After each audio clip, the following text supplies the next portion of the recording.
The Last Witness. Part 1. The Fall. 1. The girl died at 4:17 on a Tuesday afternoon.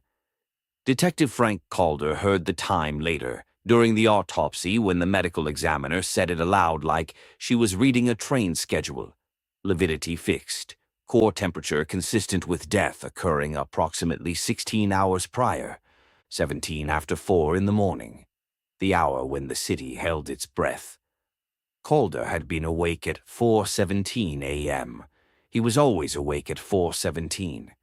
That was the hour his wife had stopped breathing 3 years ago, in a hospital bed that still appeared in his dreams like a piece of furniture he couldn't move out of the house. He didn't mention this to the medical examiner. He didn't mention it to anyone. The crime scene was a basement apartment in Ridgewood, Queens, accessed by a set of concrete stairs that had been poured sometime in the 1940s and had not been maintained since. Calder counted 17 steps on the way down. He counted them again on the way up 2 hours later, because counting steps was easier than thinking about what he had seen. Her name was Kasia Walczak. She was 23 years old.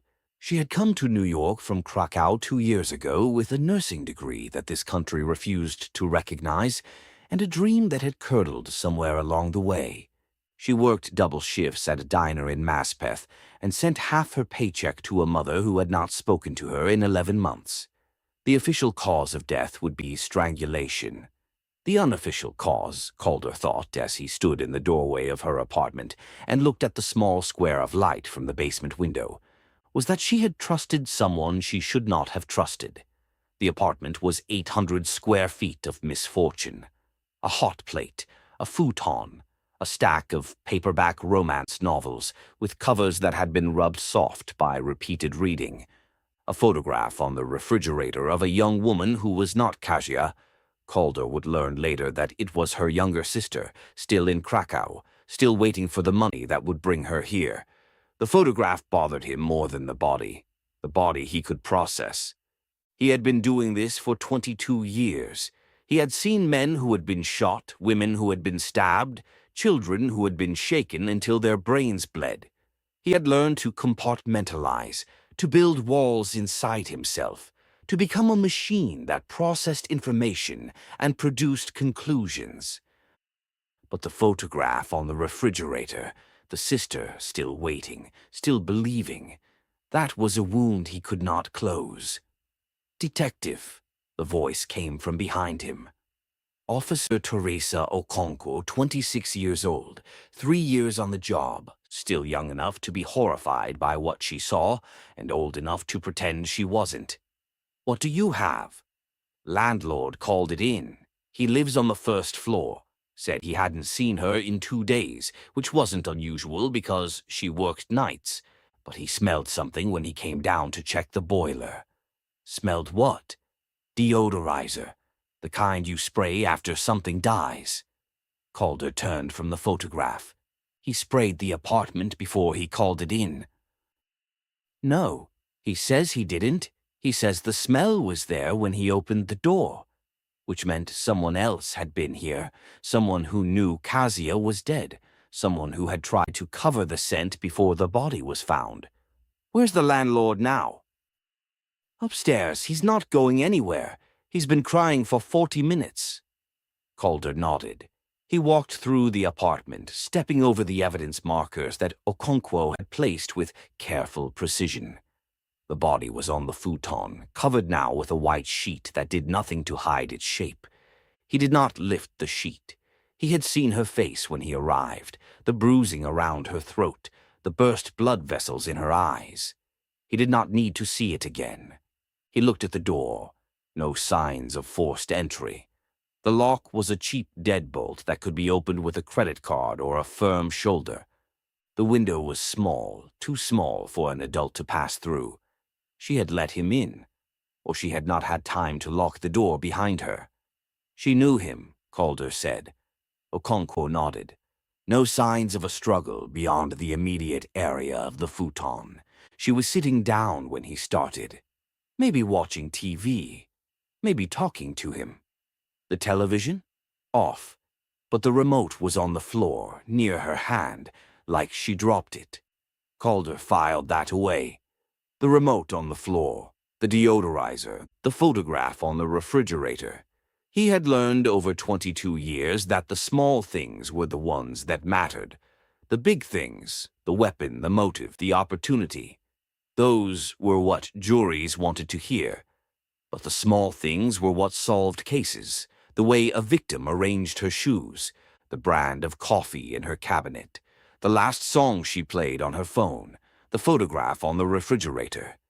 "Get me everything on her," he said. "Phone records, bank statements, social media. Every person she worked with, every person she dated, every person she talked to in the past 6 months." "That's a lot of people." "Start with the men." Okonkwo raised an eyebrow. "You think it's a man." "I know it's a man." Calder looked at the sheet, at the shape beneath it. "This wasn't about money. Her wallet is on the counter. Her phone is on the floor next to the futon.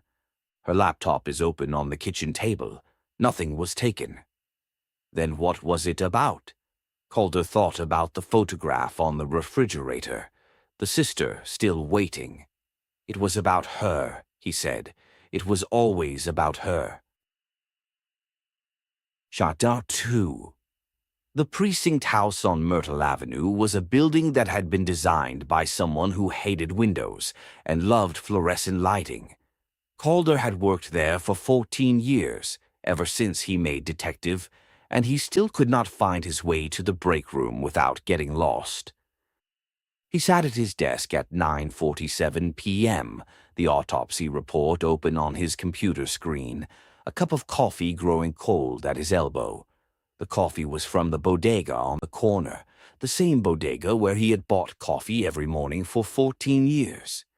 The man behind the counter knew his order: black, no sugar, no room for milk, and never asked questions. Calder appreciated that.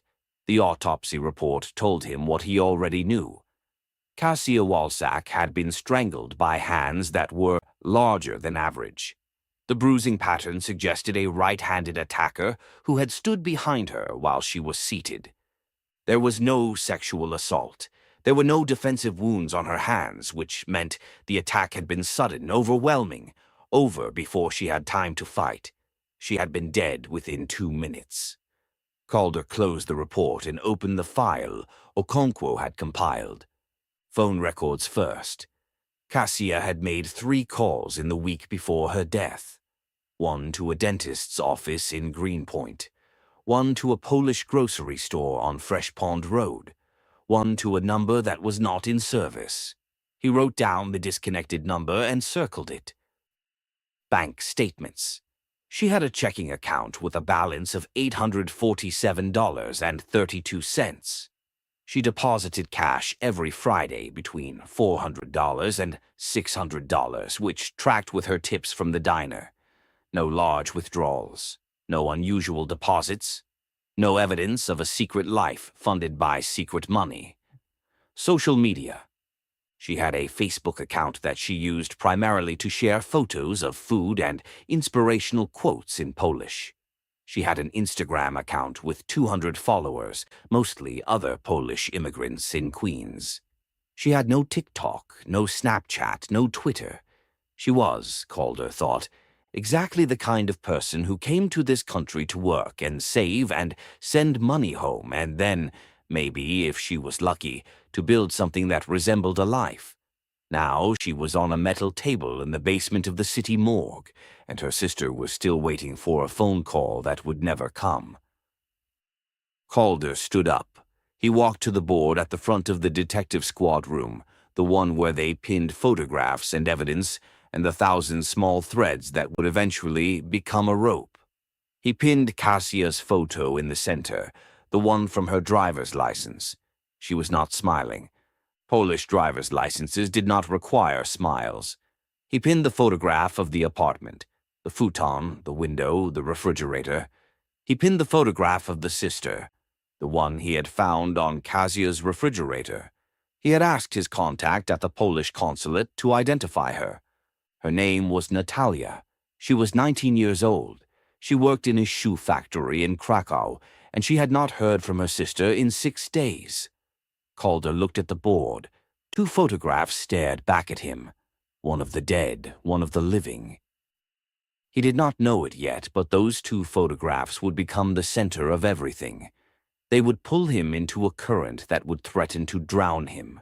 They would force him to confront the thing he had been running from for 3 years. The photograph on the refrigerator. The sister still waiting. The 3. The diner was called Polonia, and it was exactly what Calder had expected. Fluorescent lights, vinyl booths, a glass case filled with pastries that looked like they had been baked sometime in the previous decade, the smell of coffee and frying oil and something else, something sour, something that might have been despair. Calder sat in a booth near the window and waited. The morning rush was over, and the lunch rush had not yet begun. A woman in a stained apron wiped down the counter.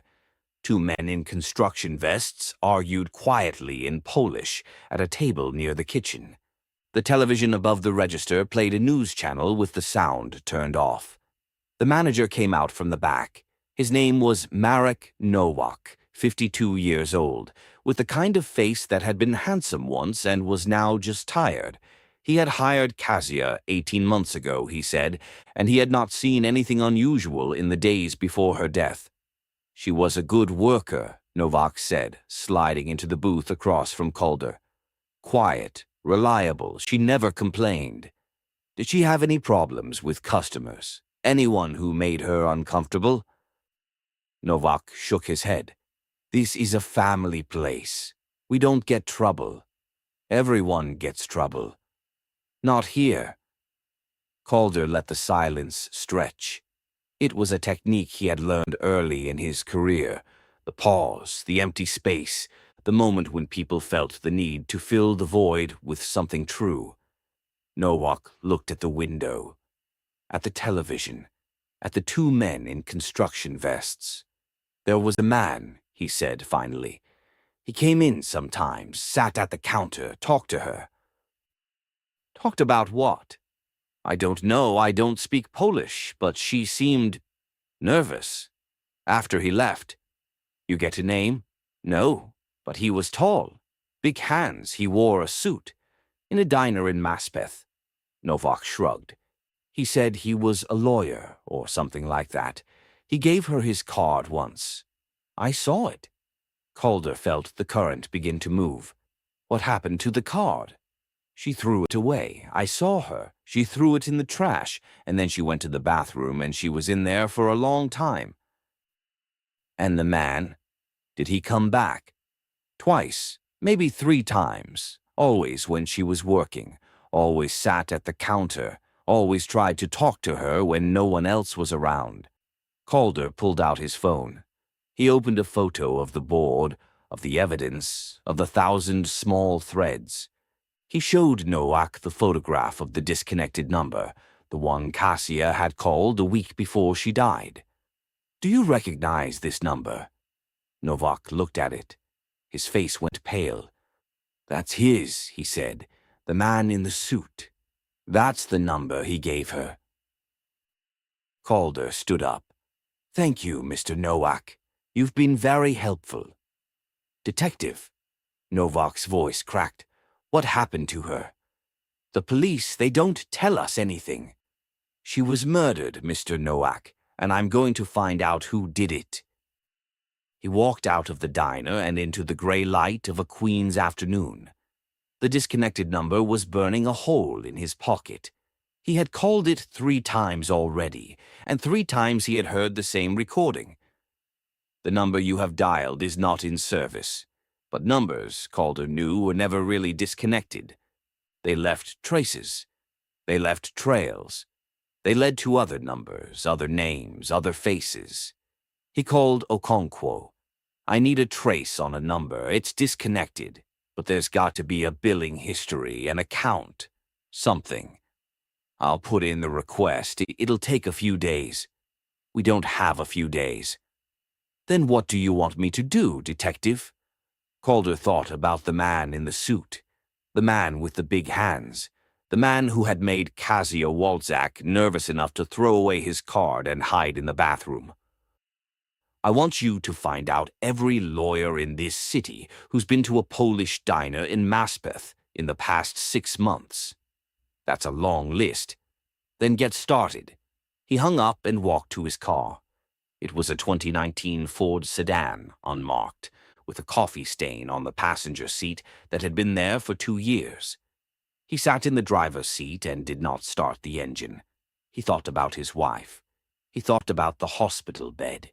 He thought about 4:17 in the morning, the hour when the world was quiet and dark and full of things that could not be undone. Then he started the car and drove to the morgue. 4. The medical examiner's name was Dr. Lena Varma, and she had been doing this job for 11 years. She was small, precise, and completely unshockable. Calder had worked with her on more than 100 cases, and he had never seen her flinch. She was flinching now. "There's something you need to see," she said, leading him into the cold room where Kasia Walczak's body was stored. Calder braced himself. He had learned over 22 years that there was a difference between seeing a body at a crime scene and seeing a body on a metal table in a room that smelled of formaldehyde and bleach. The crime scene was chaos, noise, the raw edge of violence. The morgue was order. The morgue was truth. Dr. Varma pulled back the sheet. Kasia's face was peaceful now. The bruising around her throat had deepened to purple, almost black, but her eyes were closed and her mouth was relaxed, and she looked, Calder thought, like she was sleeping. "I found something during the secondary exam," Dr. Varma said. She picked up a magnifying glass and leaned over the body. Here, on her left hand, the ring finger. Calder stepped closer. There was a mark on Kasia's finger. A pale band of skin, slightly indented, where something had been removed. "She was wearing a ring," Calder said. "She was wearing a ring, and someone took it off after she died." "How do you know it was after?" "Because there's no bruising, no swelling. If the ring had been removed while she was alive, there would be signs of trauma. The finger would be red, the skin would be irritated. But this," she pointed to the pale band, "this is clean. This happened post-mortem." Calder's mind began to race. A ring, removed after death. By the killer, who had also sprayed deodorizer in the apartment, who had left no fingerprints, no DNA, no evidence of forced entry. "Someone came back," he said. "What?" "The killer. He killed her, left, and then came back to remove the ring and to spray the deodorizer. That's 2 separate trips. That's a lot of risk. Unless he had a key." Dr. Varma looked at him. "You think he had a key to her apartment?" "I think she let him in. I think he was someone she knew, someone she trusted enough to give a key. And then he killed her, left, and realized he'd left something behind, something that could identify him. The ring. The ring." Calder took out his phone and photographed the mark on Kasia's finger. Then he photographed her hands, her wrists, her arms, everything. He would look at the photographs later, in the quiet of his apartment, when the world was asleep and his mind was sharp and cruel. "Thank you, Doctor." "Detective." Dr. Varma hesitated. "There's something else. I didn't put it in the report." Calder waited. "The bruising on her throat. It's consistent with strangulation by a right-handed attacker, like I said. But there's another pattern. Fainter. Older." "How old?" "A few days, maybe a week." "She was strangled before?" "Not strangled, but someone had their hands on her throat. Not hard enough to kill her. Hard enough to scare her." Calder thought about the man in the suit. The man who had come to the diner, who had given her his card, who had made her throw it away and hide in the bathroom. He was sending a message, Calder said. The first time he was telling her he could hurt her. The second time he did. The third time he killed her. Yes. Dr. Varma pulled the sheet back over Kasia's face. Find him, detective, before he does it again. Calder walked out of the morgue and into the parking lot. The sun was setting now, painting the sky in shades of orange and red that looked like bruises. His phone buzzed. Okonkwo. Got a hit on the number. It's registered to a law firm in Manhattan. Pierce and Associates. Want me to call them? Calder typed back. No, I'll go myself. He got in his car and drove toward the bridge, toward the city, toward the man in the suit. He did not know it yet, but that man was waiting for him, and that man had been waiting for a long time. 5 Pierce and Associates occupied the 47th floor of a glass tower in Midtown Manhattan. The lobby was marble and chrome, and the kind of silence that money bought. Calder had to pass through 2 security checkpoints before he was allowed into the elevator, and the elevator required a key card to reach the top floors. He was not wearing a suit.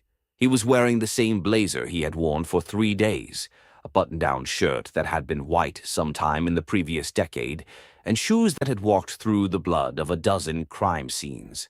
The receptionist looked at him like he was something she had scraped off her heel. I'm Detective Frank Calder, NYPD. I need to speak with someone about a phone number registered to this firm. The receptionist's smile did not waver. Do you have an appointment? No? Then I'm afraid. Someone is dead. A young woman, strangled in her apartment. The last number she called before she died is registered to this address, so you can either find me someone to talk to, or I can come back with a warrant and a lot of questions that will make everyone in this office very uncomfortable. The receptionist picked up the phone. She pressed a single button and spoke in a voice so low Calder could not hear the words. Then she hung up and pointed toward a hallway to her left. Third door on the right. Mr. Pierce will see you.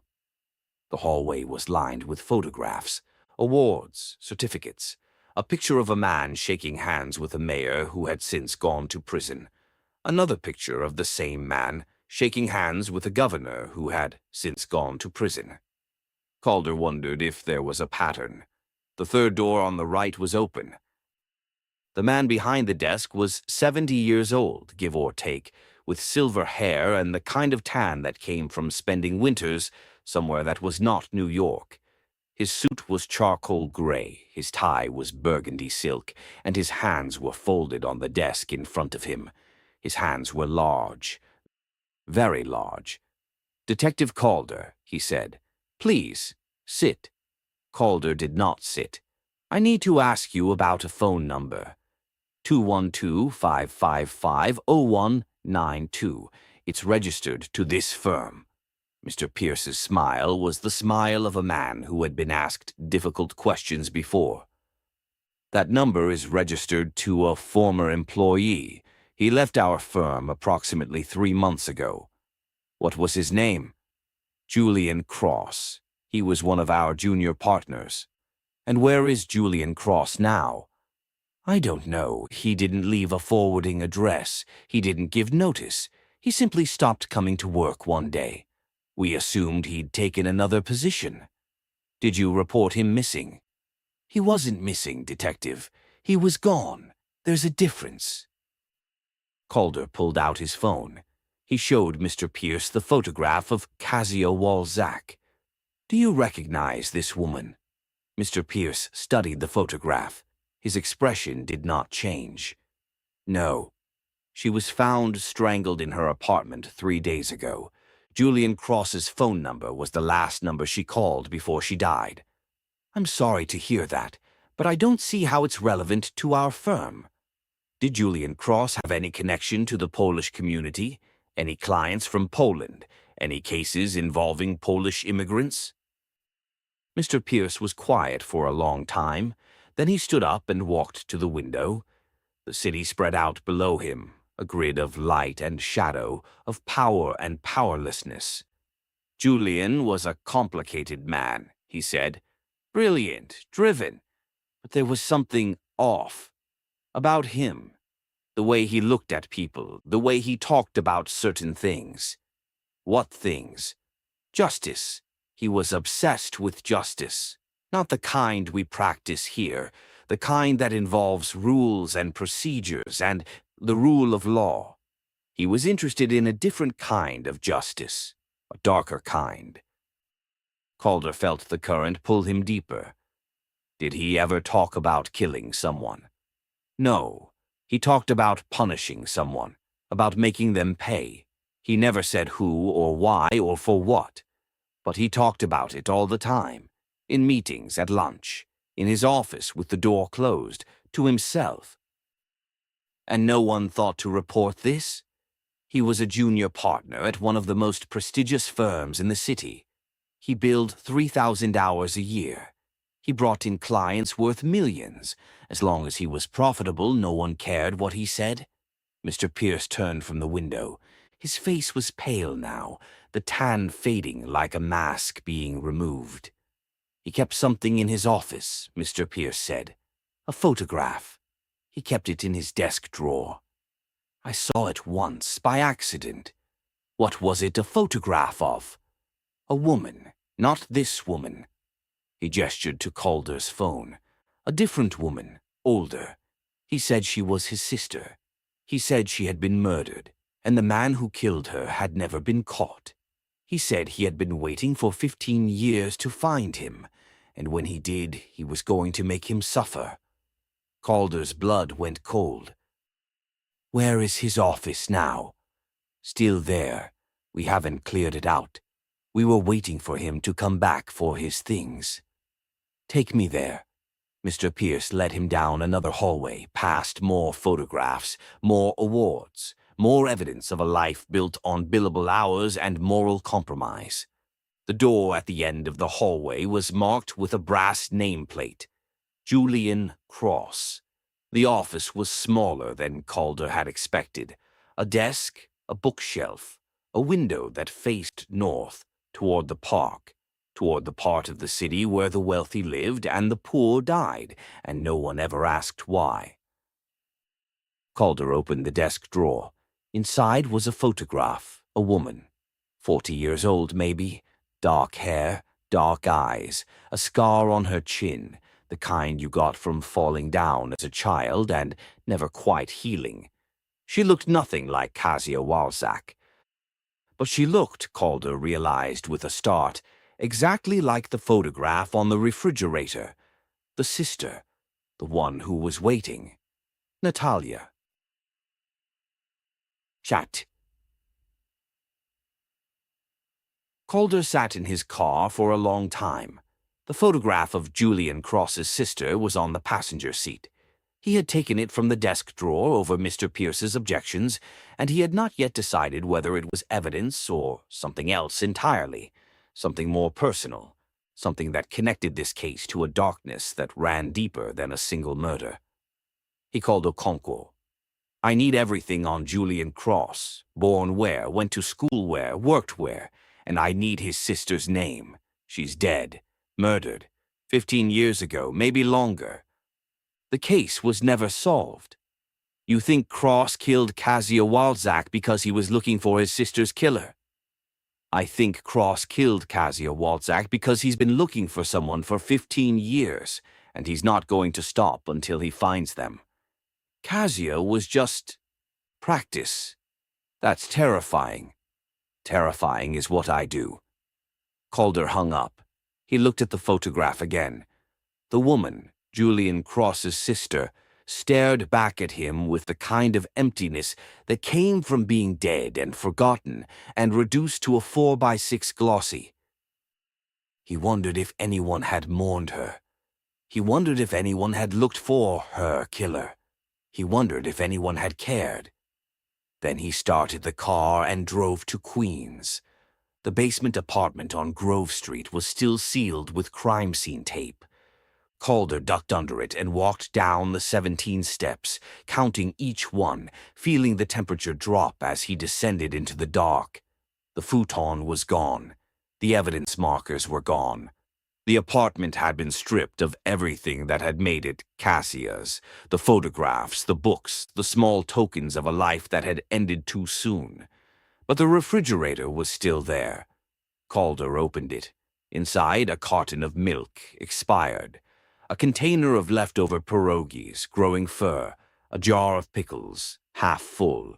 Nothing unusual, nothing helpful. He closed the refrigerator and looked at the spot where the photograph had been.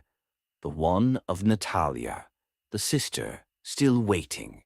He took out his phone and called the number for the Polish consulate. "This is Detective Frank Calder, NYPD.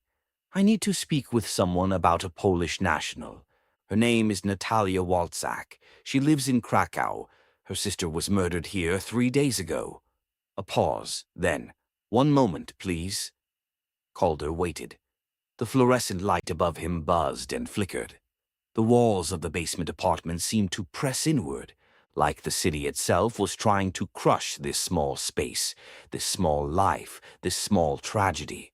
The voice came back on the line. "Detective Calder, we have located a Kasia Walczak in Krakow. She is 19 years old. She works at a shoe factory on the outskirts of the city. Would you like her contact information?" "Yes, and I need you to ask her something for me." "What is that?" "Ask her if she knows a man named Julian Cross." Another pause, longer this time. "Detective Calder, Kasia Walczak is not answering our calls. Her phone is turned off. Her employer says she has not come to work in 2 days." Calder closed his eyes. "Find her," he said, "before he does." He hung up and walked up the 17 steps into the gray light of a Queen's afternoon. The city was still there. The traffic was still there. The million small tragedies that happened every day, in every neighborhood, in every basement apartment, were still there. But somewhere out there, Julian Cross was moving, and he was not moving alone. 7. The break in the case came at 2:14 a.m. Calder was at his desk working his way through the file on Julian Cross's sister when Okonkwo appeared in the doorway of his office. She was holding a piece of paper in her hand, and her face was the color of the fluorescent lights above her. "You need to see this," she said. Calder took the paper. It was a printout of an email. The timestamp was 3 hours old. To Frank Calder, NYPD, from jcross@anonymous.com. Subject: You're looking for the wrong person. The body of the email was short. Kasia Walczak was not my victim. She was my message. The man who killed my sister is still out there. He has killed again, and again, and again. You've walked past his face 100 times. You've shaken his hand. You've called him a friend. His name is in the file, the one I left in her apartment, the one you didn't find because you were too busy looking at the photograph on the refrigerator. Find him, detective. Or I will. Calder read the email 3 times, then he stood up and walked to the board at the front of the squad room. The photograph of Kasia Walczak, the photograph of her apartment, the photograph of the refrigerator, the photograph of Natalia still waiting. He had missed something. He had walked past it. He had looked at the refrigerator and seen only the photograph, not what was beneath it, not what was hidden in plain sight. "The file," he said. "He said he left a file in her apartment." "We searched that apartment top to bottom," Okonkwo said. "There was no file." "Then it's not there anymore. Someone took it. The same someone who took the ring, the same someone who sprayed the deodorizer. Cross came back for it. Cross came back for it, which means whatever was in that file was valuable enough to risk getting caught." Calder looked at the board, at the photographs, at the evidence, at the 1,000 small threads that had not yet become a rope. Then he saw it. The refrigerator. Not the front, the back, the side facing the wall, the side no one would see unless they moved it. Okonkwo, get a car. We're going back to the apartment. It's 2 in the morning. The best time to look for things is when everyone else is asleep. They drove in silence. The streets of Queens were empty, the traffic lights flashing yellow, the storefronts gated and dark. Calder parked in the same spot he had parked 3 days ago, and he walked down the 17 steps, and he opened the door of the basement apartment. The refrigerator was still there. He walked to it. He put his hands on the sides. He pulled. The refrigerator was heavier than it looked. It scraped against the floor, leaving scratches in the linoleum, making a sound like the beginning of something terrible. Behind the refrigerator, wedged between the appliance and the wall, was a manila envelope. Calder picked it up. The envelope was thick, heavy with pages. He opened it. Inside were photographs, dozens of them, all of the same woman. The woman from Julian Cross's desk, his sister. And in every photograph, standing in the background, watching her, following her, was the same man. The man had no face. The photographs were all taken from angles that obscured his identity. A hat pulled low, a hand raised to block the camera, a shadow that fell across his features. But Calder recognized him anyway. Not his face, his posture, his stance, the way he held his shoulders, the way he planted his feet, the way he seemed to lean into the world like he was waiting for something. He had seen that posture before, 100 times, 1,000. "I know him," Calder said. "Who?" Calder looked at the photographs, at the man without a face, at the sister, dead for 15 years, still waiting for justice. "I don't know his name, but I know where he works." He pulled out his phone and called the precinct. "Get me everything on every police officer who worked the original Julian Cross case. Every detective, every patrol officer, every supervisor, every person who had access to the evidence. That's going to take days. We have hours." Calder looked at the email again. "You've walked past his face 100 times. You've shaken his hand. You've called him a friend." "A cop," he said quietly. "The man who killed Julian Cross's sister is a cop, and he's been hiding in plain sight for 15 years. Okonkwo's face went pale. "If that's true, then we're not just looking for a killer. We're looking for one of our own." 8. The file on Julian Cross's sister was thin, too thin. Calder sat in the archives of the Queen's precinct, surrounded by boxes of cold cases that no one had looked at in years, and he read every page of the original investigation. The victim's name was Elena Cross. She was 38 years old. She worked as a paralegal at a law firm in downtown Manhattan. She had no enemies, no criminal record, no history of violence. She had been found in her apartment on a Tuesday morning, strangled, just like Kasia Walczak. The lead detective on the case was a man named William Harker. He had retired 6 years ago. He now lived in Florida, according to the file, and he had not responded to any attempts at contact since the case was closed. Closed, not solved, closed. Calder read the closing report 3 times. The language was careful, almost legal, as if Harker had been writing for an audience that would read every word with suspicion. Despite exhaustive investigation, no suspect has been identified. Physical evidence was limited. Witnesses were uncooperative. The victim's brother, Julian Cross, was unhelpful and at times hostile. Case closed pending new evidence. Calder set down the file. He had written closing reports like that. They were the language of failure, of exhaustion, of cases that had been worked until there was nothing left to work. But this one felt different. This one felt like someone had closed the door on purpose, like someone had wanted the case to go away. He called Okonkwo. "What do you have on William Harker?" Born in Brooklyn, 1955, joined the force in 1980. made detective in 1988, retired in 2016, moved to Naples, Florida 6 months after retirement. No criminal record, no disciplinary actions. Clean jacket. Too clean. What do you mean? I mean, every cop has something. A complaint, a write-up, a suspension. Something. Harker's file is spotless, which means someone cleaned it. You think he was dirty. I think he was protecting someone, and I think that someone is still on the force. Calder hung up. He looked at the photographs from the envelope again. The man without a face. The posture, the stance, the way he leaned into the world. He had seen that posture before. This morning, in fact, in the squad room, at the coffee machine. He picked up his phone and dialed a number he knew by heart. Lieutenant Morrison, it's Calder. I need to ask you something about an old case. Which case? Elena Cross, 2008. William Harker was the lead detective. Silence on the line. Then, where did you hear that name? I'm working a current homicide.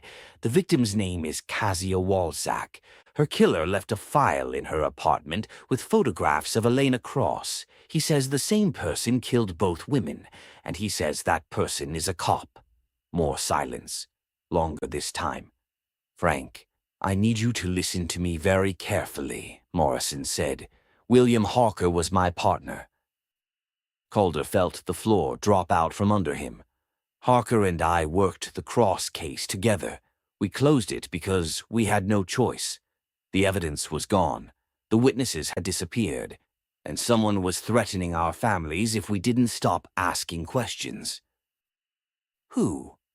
I don't know.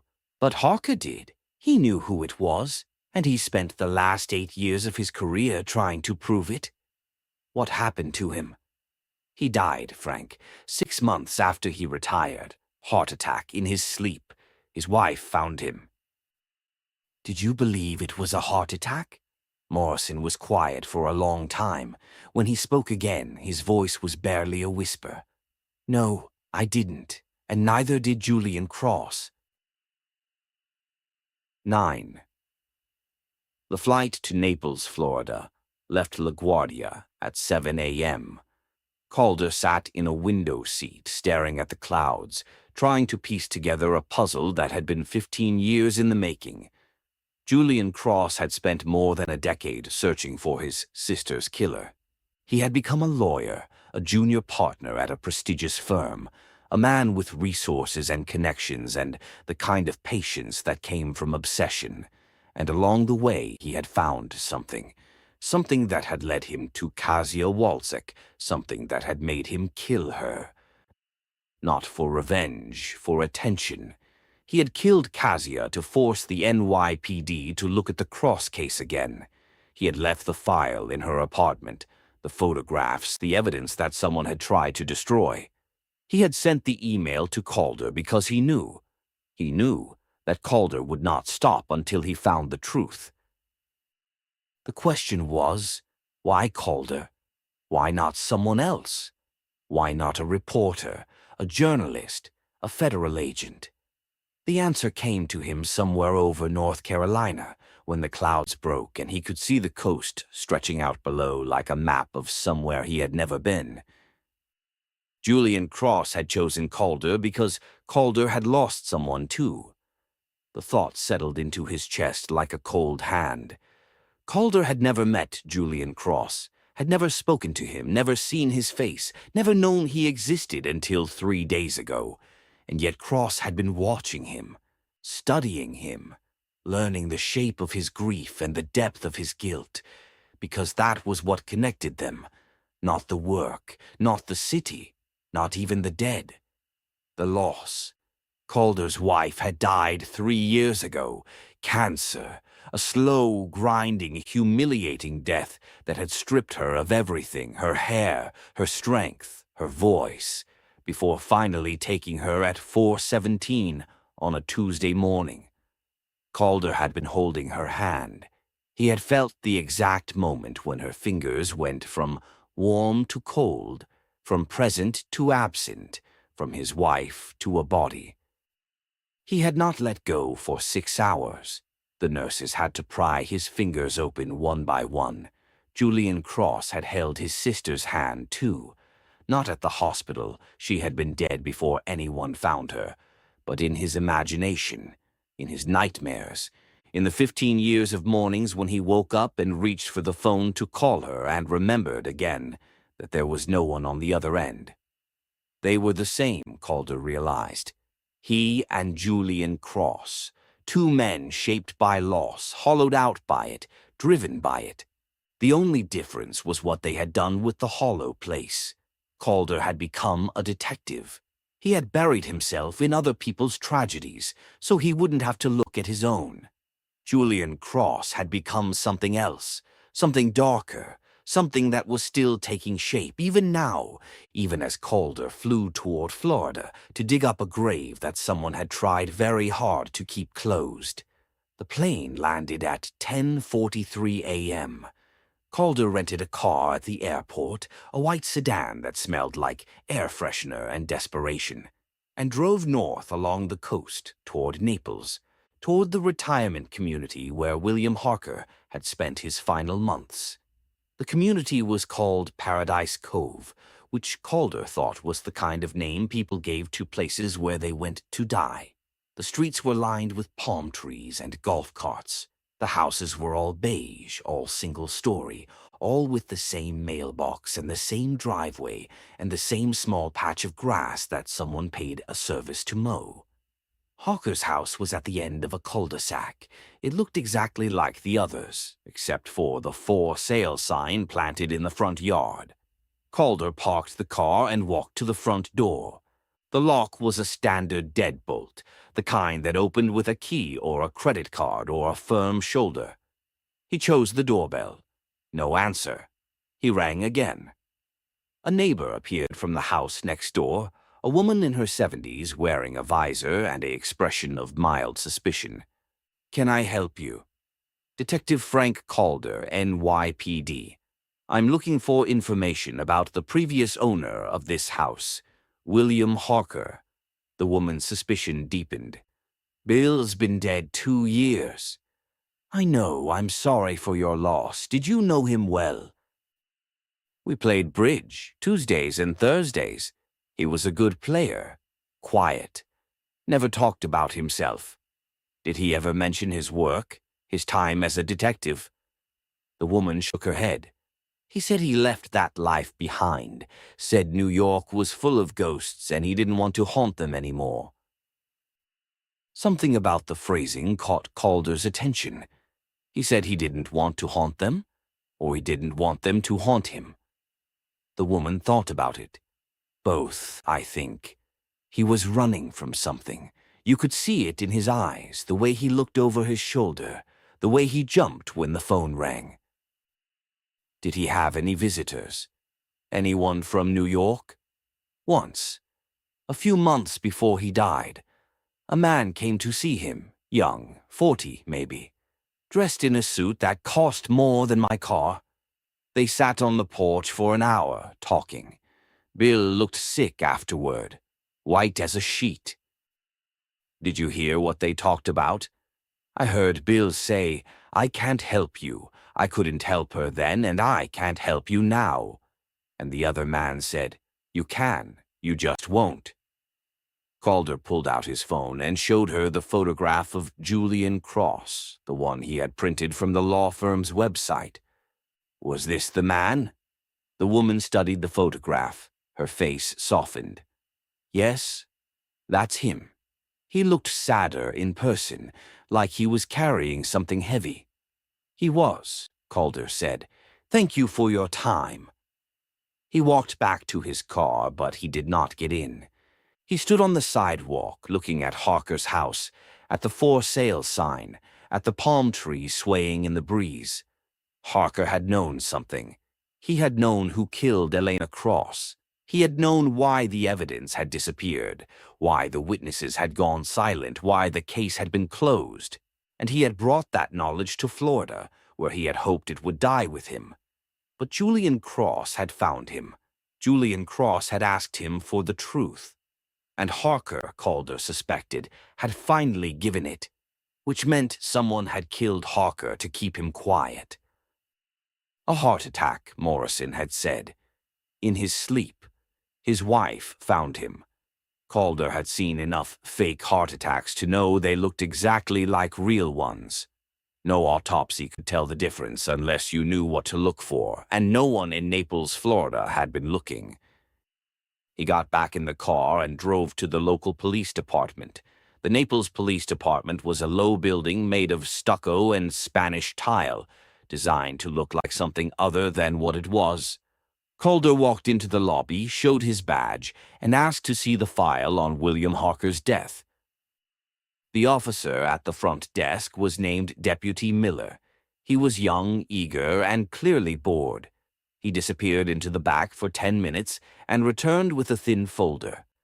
"Not much here," Miller said. "Death investigation, no signs of foul play. Next of kin notified, case closed." Calder opened the folder. The medical examiner's report was brief. Decedent found in bed by spouse. No external injuries. No evidence of forced entry. Cause of death, acute myocardial infarction. He read it again and again. Then he saw it. A small detail buried in the narrative report, something that the responding officer had noted almost as an afterthought. Subject's hands were observed to be clenched, fingernails embedded in palms, consistent with cardiac event. Calder looked up at Miller. "Do you have the photographs from the scene?" "I think so. Let me check." Miller disappeared again. Calder waited. The air conditioning was too cold, the chairs were too hard, and the fluorescent lights hummed with the same frequency as the ones in Queens. Miller returned with an envelope. Calder opened it.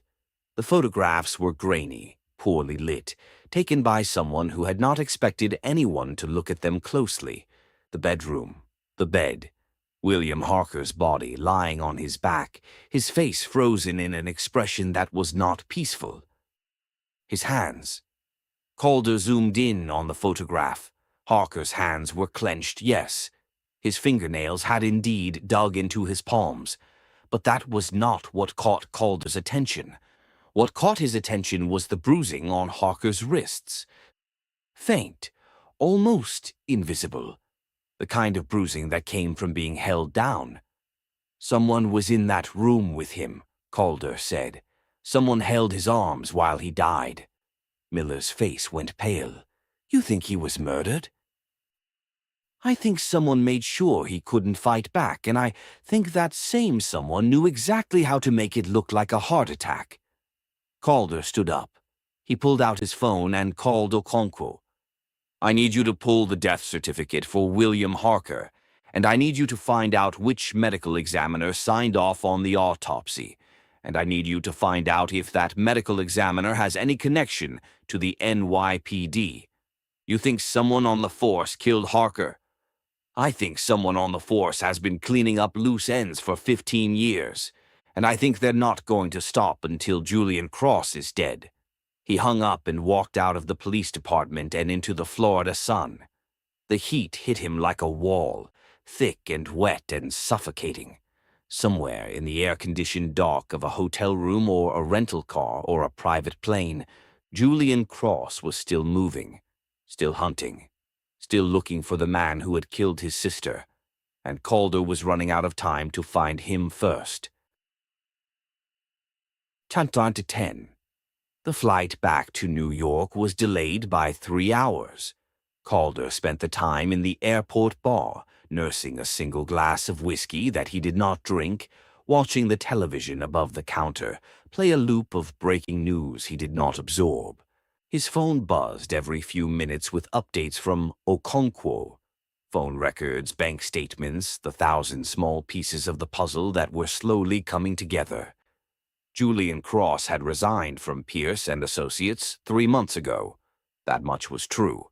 What the firm did not know, what they had not bothered to investigate, was where he had gone. He had gone underground, not literally, not into some bunker or safe house, but into the kind of invisibility that money could buy. He had changed his appearance. He had stopped using credit cards. He had stopped carrying a phone that could be tracked.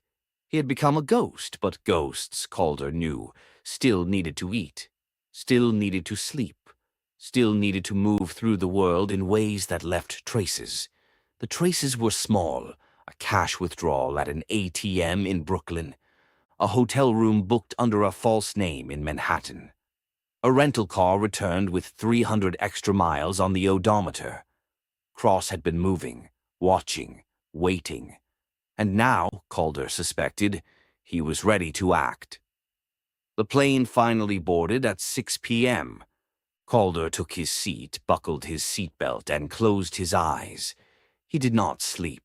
He had not slept in 3 days. But he rested, which was the closest thing he had to peace. His phone buzzed again. A text from an unknown number. He's going to kill again. Tonight. The courthouse on Center Street, 9 p.m. Don't be late. Calder stared at the message. The courthouse on Center Street. The same courthouse where Julian Cross had been admitted to the bar. The same courthouse where his sister had worked as a paralegal. The same courthouse where, 15 years ago, someone had tampered with evidence and buried a case and started a chain of events that had led, finally, to this moment. He typed back, "Who is this?" The response came immediately. "The only person who can help you find him. Meet me in the lobby. I'll be the one holding the file." 11. The courthouse on Center Street was a monument to the weight of the law.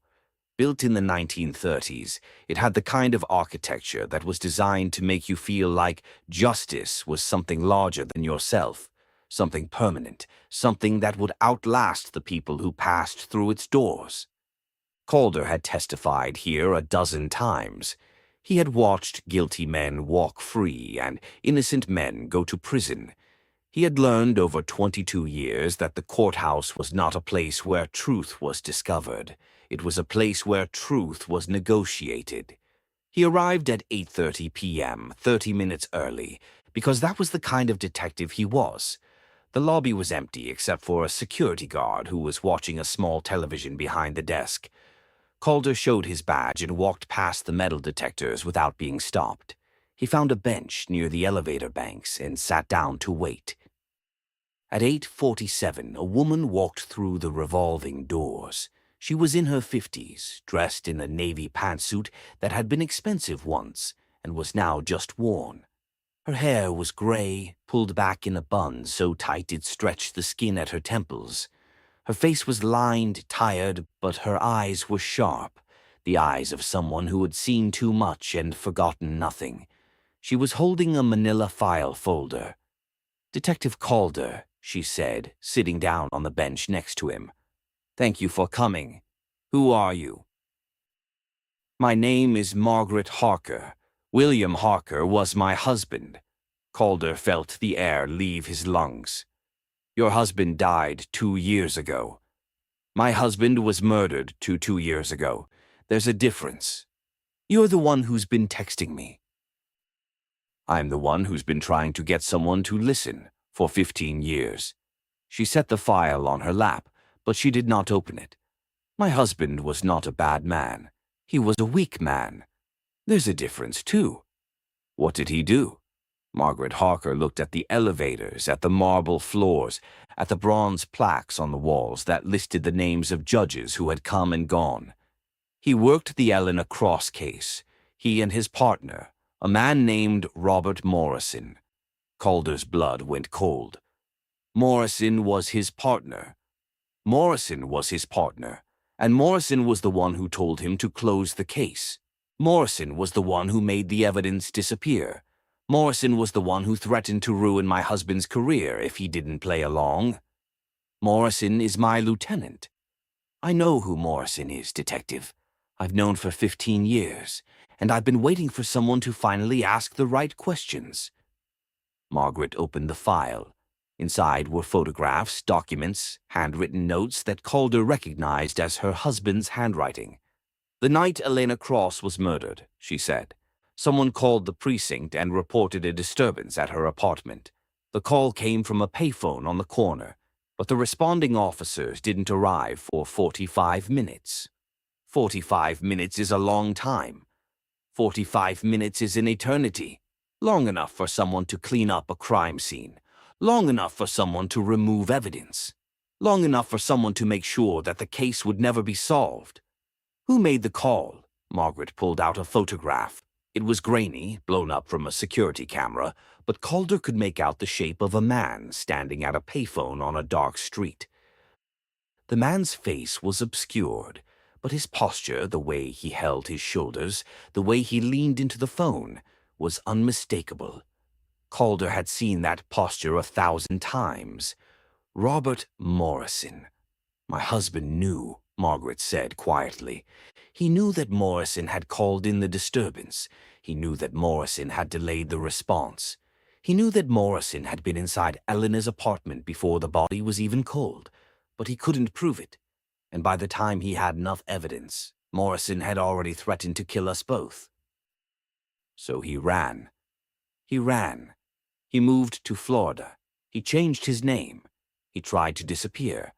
But Morrison found him. Morrison always finds them. Calder looked at the photograph. At Morrison. At the man who had been his supervisor for 14 years.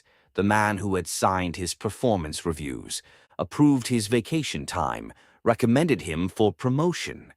The man who had been hiding in plain sight. Why are you telling me this now? Because Julian Cross is going to kill him tonight. And if he does, the truth dies with Morrison.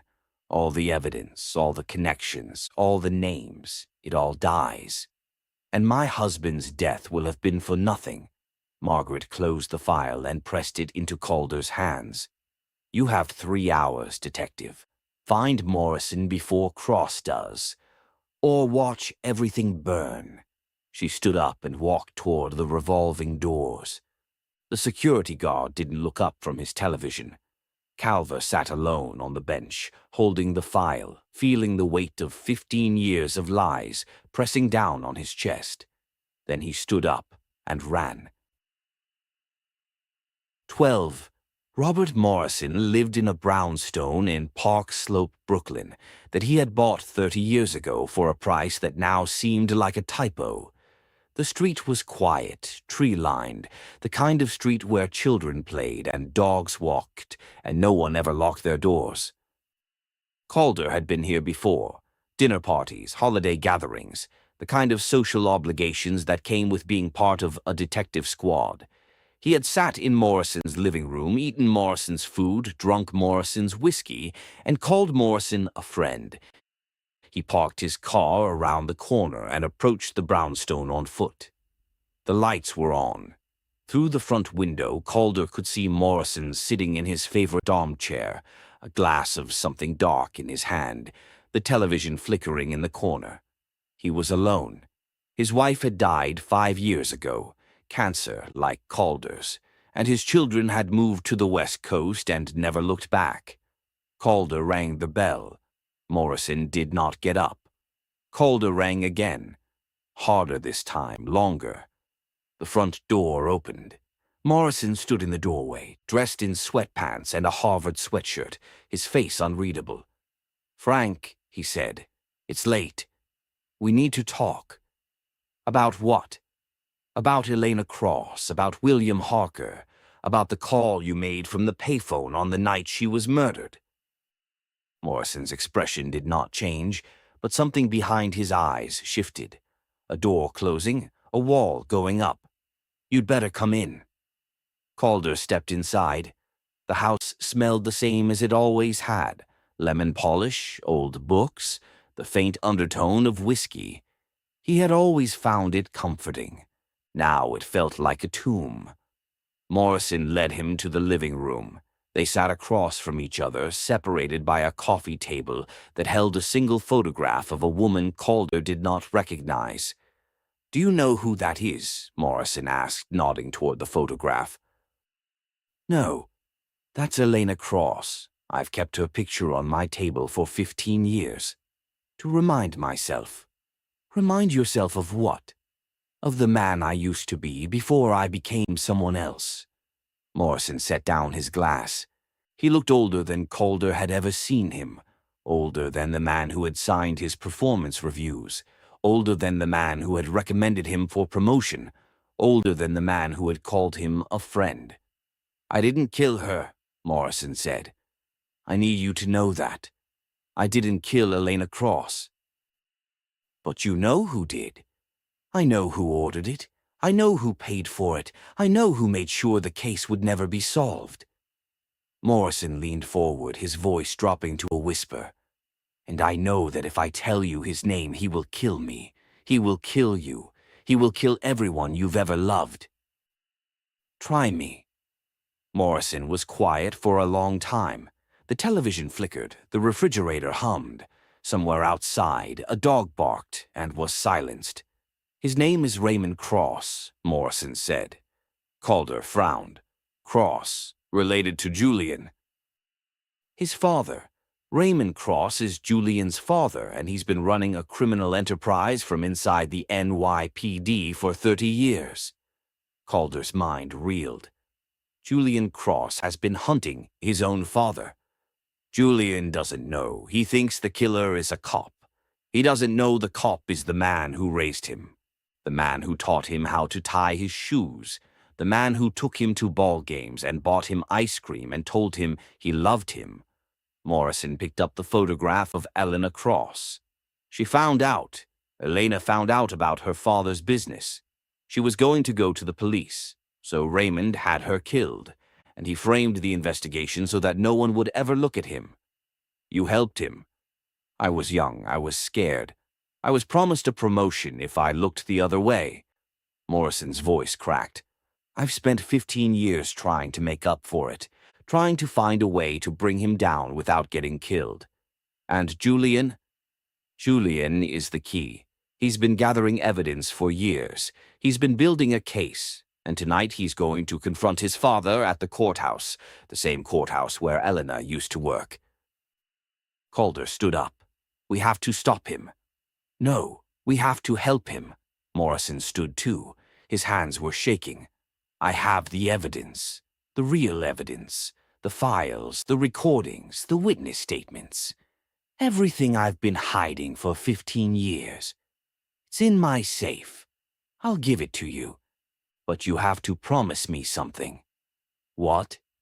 "You have to promise me that when this is over, you'll tell the truth. Not the version that protects the department, not the version that saves the reputations of powerful men. The truth, the ugly, terrible, world-burning truth." Calder looked at the man who had been his mentor for 14 years. The man who had lied to him, manipulated him, used him. The man who was now offering him the only thing that mattered. "I promise," Calder said. Morrison walked to the bookshelf. He pulled down a leather-bound volume of legal statutes, reached behind it, and pressed a button. The bookshelf swung open, revealing a wall safe. He spun the dial. The lock clicked. He opened the door. Inside were files, dozens of them, stacked neatly, labeled by year, by case, by victim. Morrison reached for the top file, and the front door exploded inward. Dato 13. The blast threw Calder across the room. He hit the wall hard, his head snapping back, white light exploding behind his eyes. The television shattered. The windows blew out. The photograph of Elena Cross flew from Morrison's hands and disappeared into the smoke. Calder crawled. His ears were ringing. His vision was blurred. He could taste blood in his mouth. Morrison was on the floor, 10 feet away, not moving. "Morrison!"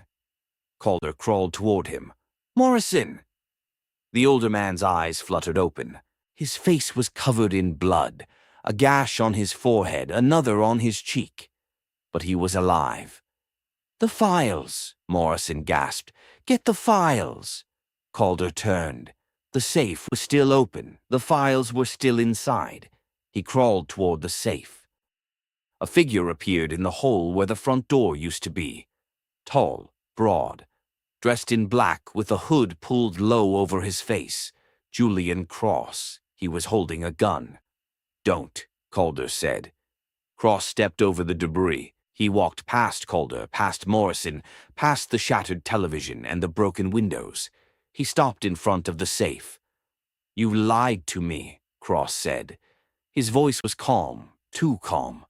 The calm of someone who had already made his peace with what he was about to do.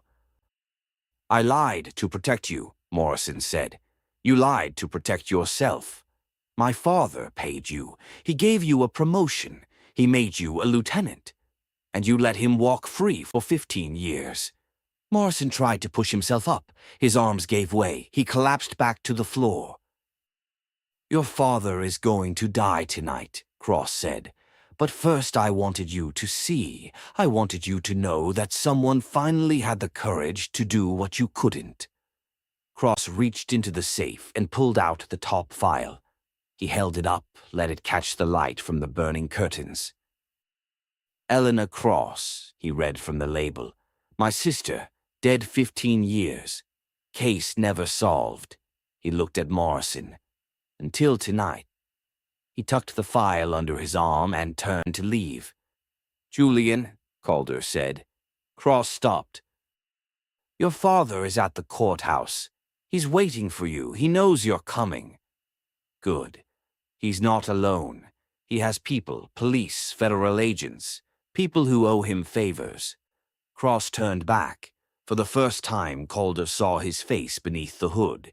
He was younger than Calder had expected. 40s, maybe. But his eyes were ancient, hollow, empty.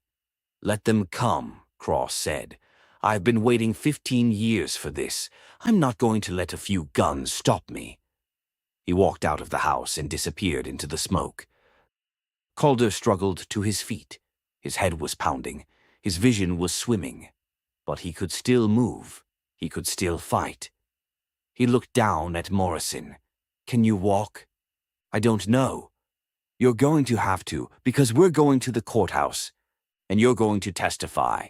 Morrison laughed, a wet, broken sound. "Testify? Frank, I'm the one who buried the evidence.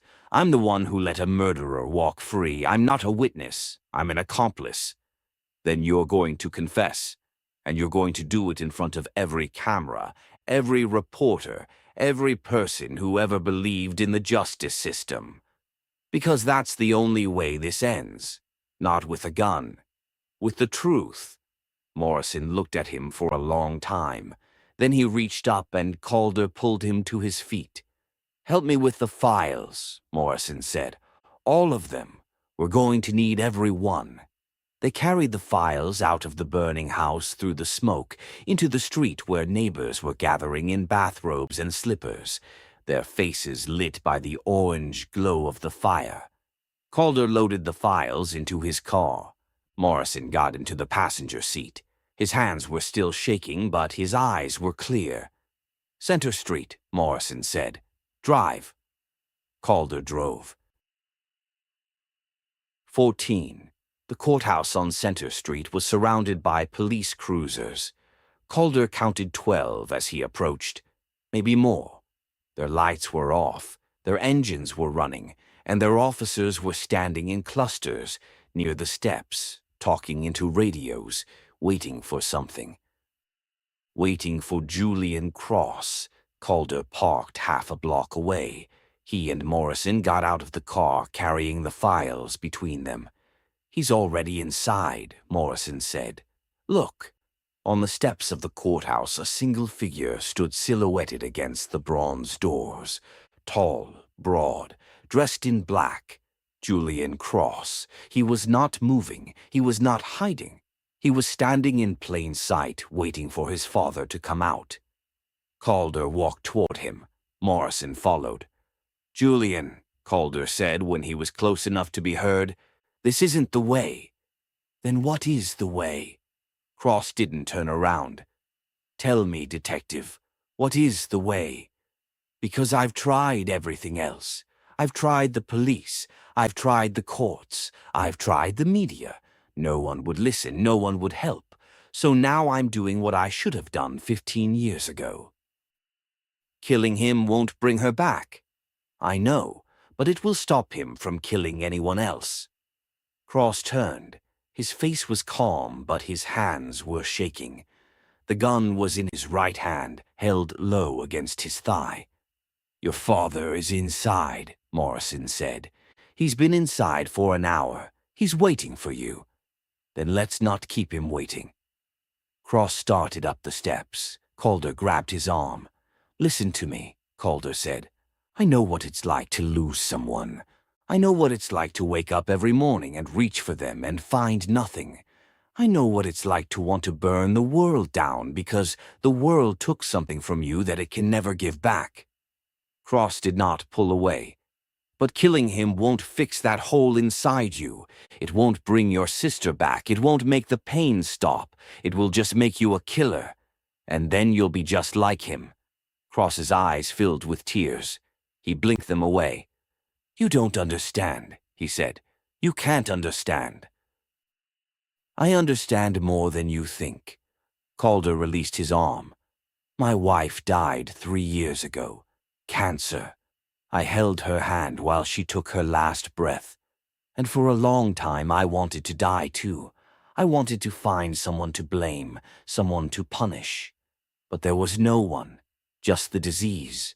Just the terrible random cruelty of the world." Cross was crying now, silently. The tears ran down his cheeks and disappeared into his collar. "I have evidence," Calder said. "Files, recordings, witness statements. Everything your father did, everything he ordered, everything he covered up. It's all in there." He pointed to the boxes in Morrison's arms. "We can bring him down the right way. In a courtroom, in front of a jury, with the whole world watching." Cross looked at the boxes. At Morrison, at Calder. "He'll never see a jury," Cross said. "He has too many friends, too many favors, too many people who owe him." "Then we'll find new friends, we'll call in new favors, we'll make him face justice, even if it takes the rest of our lives." Cross was silent for a long time. The police cruisers idled, the officers watched. The city hummed around them, indifferent and immense. "Put down the gun," Calder said. Cross looked at the gun in his hand. He looked at the courthouse doors. He looked at the sky, at the stars, at the vast indifference of the universe. He dropped the gun. It clattered on the steps, spinning once, twice, coming to rest at Calder's feet.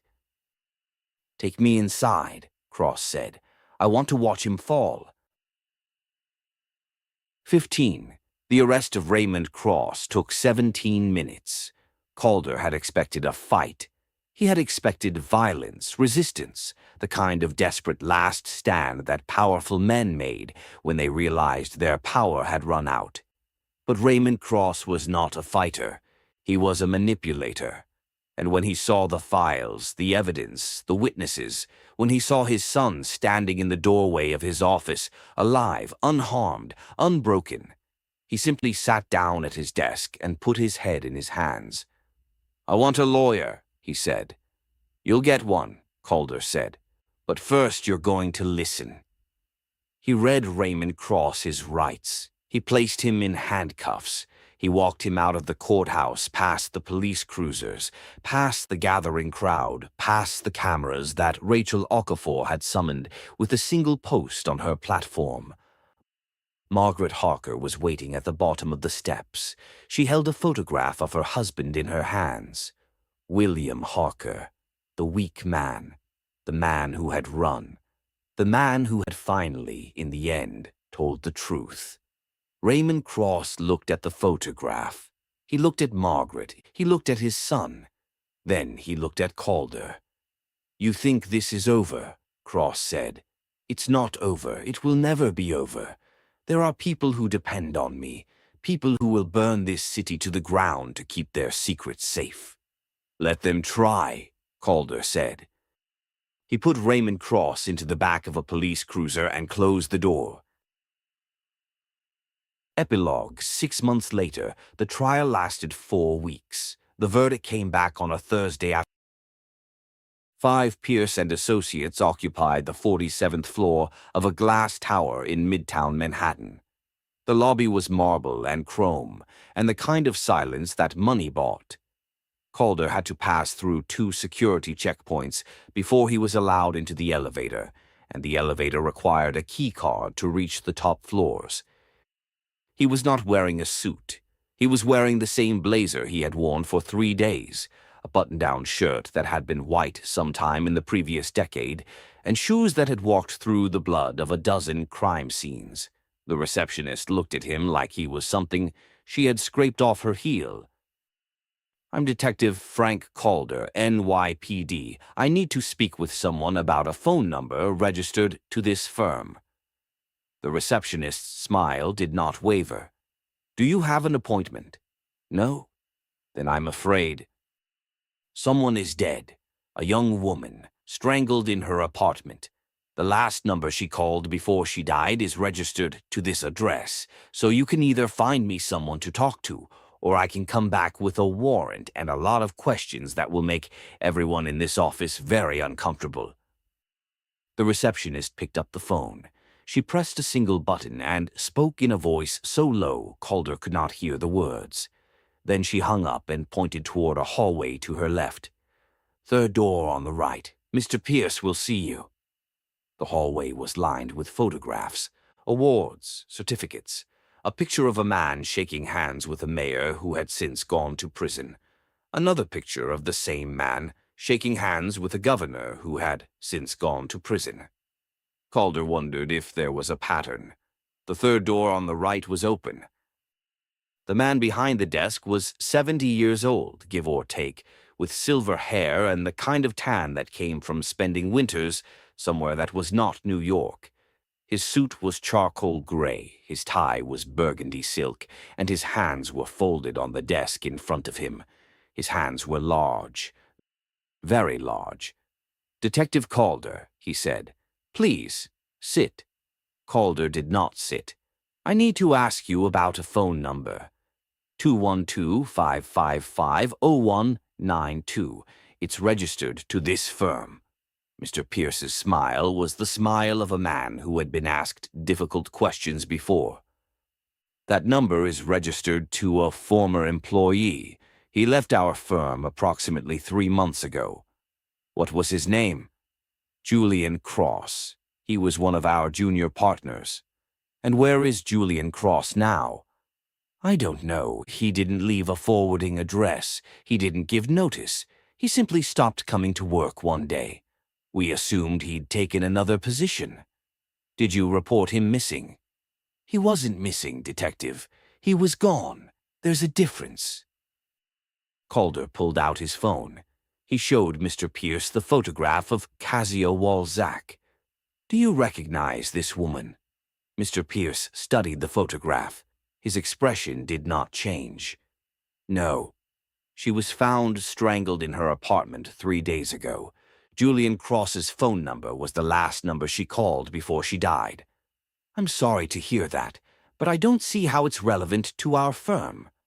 "Did Julian Cross have any connection to the Polish community? Any clients from Poland? Any cases involving Polish immigrants?" Mr. Pierce was quiet for a long time. Then he stood up and walked to the window. The city spread out below him, a grid of light and shadow, of power and powerlessness. "Julian was a complicated man," he said. "Brilliant, driven. But there was something off about him.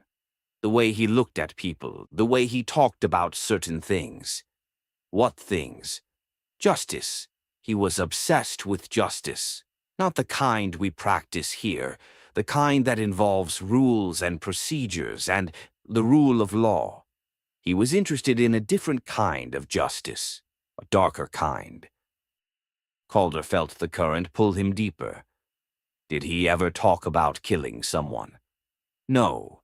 He talked about punishing someone, about making them pay. He never said who or why or for what. But he talked about it all the time, in meetings, at lunch. in his office with the door closed, to himself. And no one thought to report this? He was a junior partner at one of the most prestigious firms in the city. He billed 3,000 hours a year. He brought in clients worth millions. As long as he was profitable, no one cared what he said. Mr. Pierce turned from the window. His face was pale now, the tan fading like a mask being removed. He kept something in his office, Mr. Pierce said. A photograph. He kept it in his desk drawer. I saw it once, by accident. What was it a photograph of? A woman, not this woman. He gestured to Calder's phone. A different woman, older. He said she was his sister. He said she had been murdered, and the man who killed her had never been caught. He said he had been waiting for 15 years to find him, and when he did, he was going to make him suffer. Calder's blood went cold. Where is his office now? Still there. We haven't cleared it out. We were waiting for him to come back for his things. Take me there. Mr. Pierce led him down another hallway, past more photographs, more awards, more evidence of a life built on billable hours and moral compromise. The door at the end of the hallway was marked with a brass nameplate, Julian Cross. The office was smaller than Calder had expected. A desk, a bookshelf, a window that faced north, toward the park, toward the part of the city where the wealthy lived and the poor died, and no one ever asked why. Calder opened the desk drawer. Inside was a photograph, a woman, 40 years old maybe, dark hair, dark eyes, a scar on her chin, the kind you got from falling down as a child and never quite healing. She looked nothing like Kasia Walczak. But she looked, Calder realized with a start, exactly like the photograph on the refrigerator. The sister, the one who was waiting. Natalia.